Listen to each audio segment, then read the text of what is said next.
This week's story from Main Street is a case of radio to the rescue. A college station from North Jersey lent a helping hand to the island of Vieques in the aftermath of Hurricane Maria. Here's Sean Adams. When Hurricane Maria pummeled Puerto Rico and knocked out Radio Vieques, it was a New Jersey college radio station to the rescue.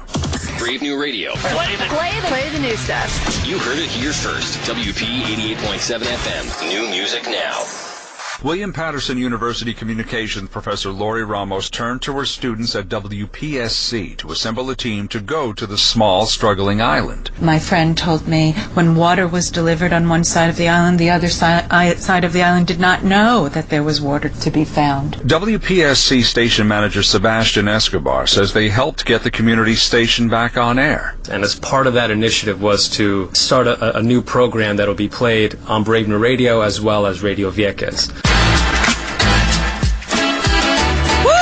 Saludos y bienvenidos al nuevo show de Radio Vieques en Brave New Radio. The students also helped set up emergency communications. When all else fails in communication, ham radio works. Tiernan Doyle and Matthew Mullins distributed amateur radio operator equipment. We programmed it with some basic frequencies that would be usable anywhere on the island. For when there was no cell service, no internet. It allowed us to basically provide people a way to get the word out when there was no other way else. The students saw desperation up close. He was about 95 years old. He was hunched over cracking coconuts in his backyard. Matthew Mullins. The thing that got to me, I was looking at his boots. He had metal wire going through the base of his shoes just to hold them together because they were so worn. He had nothing. He helped that man get a new mattress. Professor Rob Quick, chair of the communications department, is proud of his students for making a difference with a supposedly antiquated medium. Radio, they say, it's dying, and rumors of its death are